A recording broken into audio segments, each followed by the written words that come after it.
여러분 안녕하십니까? 오늘도 여러분께 아주 유익한 얘기 하나 해드리겠습니다. 얼마 전에 UN 산하 자문 기구죠. 지속가능발전 해법 네트워크, 줄여서 SDSN이라고 하는데요. 2022 세계 행복 보고서를 공개를 했습니다. SDSN은 2012년부터 나라별로 구매력 기준의 국내 총생산, 즉 GDP하고요.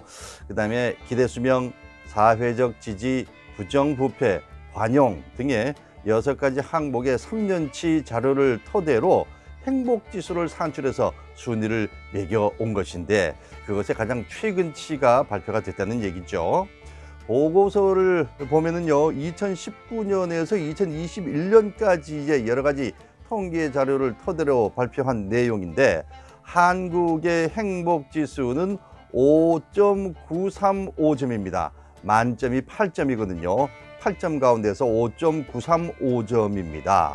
필리핀, 태국, 중국보다는 높습니다. 하지만 일본, 그리스보다는 낮은 등수입니다. 59입니다. 일본은 54위고요. 그리스는 바로 한 단계 위인 58입니다.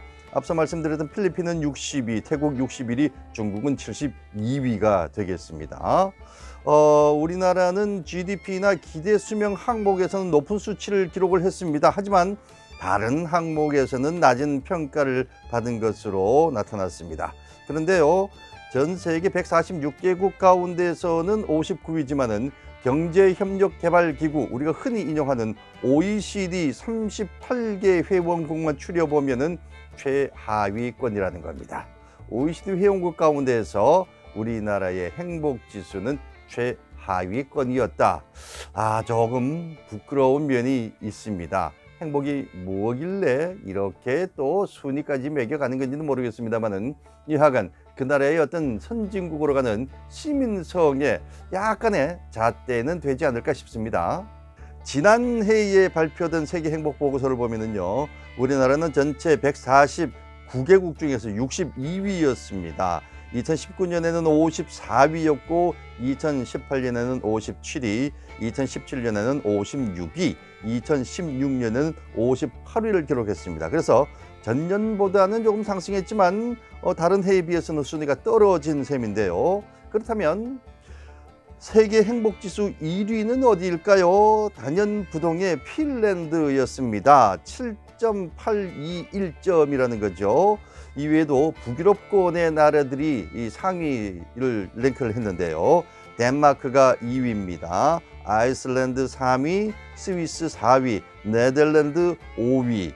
자, 이렇게 서유럽 국가, 북유럽 국가가 높은 순위를 차지했습니다. 이외에는 이스라엘이 9위고요. 뉴질랜드가 10위 해서 서유럽 지역 외에서는 가장 높았고, 캐나다, 미국은 15위, 16위였습니다. 동아시아 국가 중에서는 그러면은 어느 나라가 가장 높았느냐? 대만이었습니다. 6.512점으로 26위였습니다. 최하위도 궁금하시죠? 세계에서 가장 행복지수가 낮은 나라는 아프가니스탄이었습니다.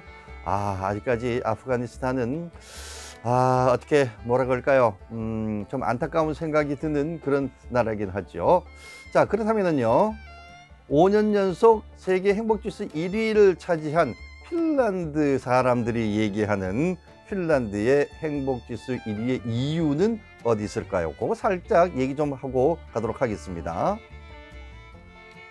편안하고 유쾌하고 아늑한 모든 것이라는 것을 뜻하는 덴마크의 휘게, 여러분들 들어보셨죠? 휘게가 행복한 삶의 비결로 알려지면서 휘게 관련의 책이나 기사, 가정용품 판매가 상당히 급증했습니다.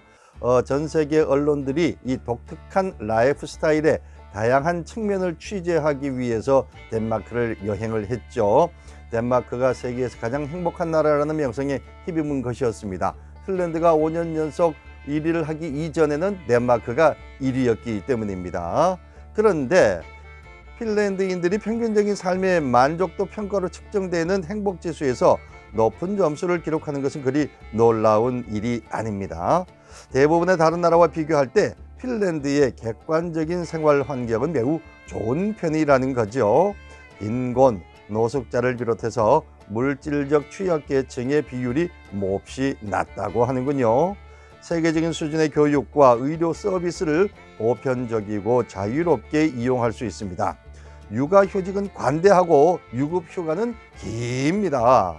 이것은 핀란드와 덴마크를 비롯한 북유럽 국가들이 행복 순위의 최상위를 차지하는 이유를 설명할 때 대부분의 전문가들이 주목하는 부분이라는 것이죠. 그리고 우리는 세계 행복 보고서에 사용된 행복 측정 공식의 또 다른 측면은 기대를 무시해서는 안 된다는 것입니다. 이 루터교의 유산을 상속한 북유럽 국가들은 가급적 최고의 삶을 향한 절제된 열망을 포용한다는 공통점을 가지고 있습니다.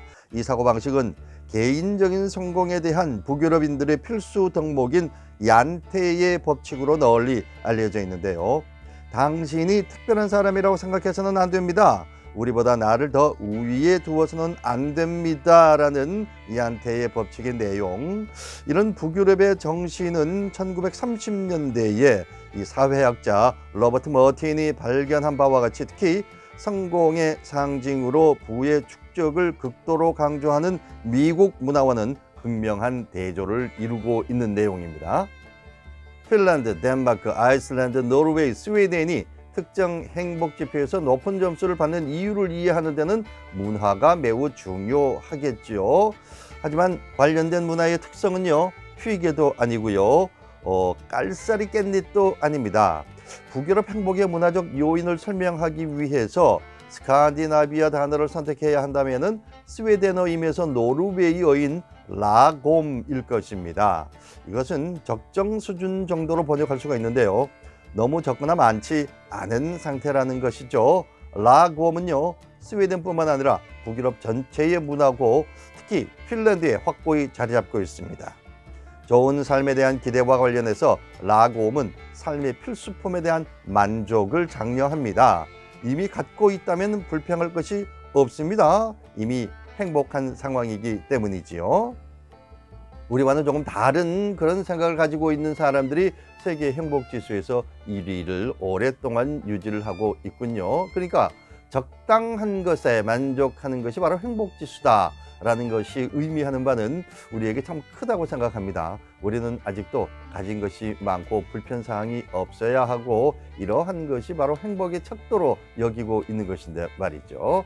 자, 그냥 가십거리로 취급하고 넘어갈 수도 있는 내용이긴 하지만 우리가 곱씹어 본다면은 우리가 앞으로 어떻게 생각하고 어떻게 생활해야 할 것인지에 대한 약간의 어떤 척도는 되지 않을까, 지표는 되지 않을까라는 생각에서 오늘 이 얘기를 해보았습니다. 여러분들의 앞으로의 생각에 도움이 되면 좋겠습니다.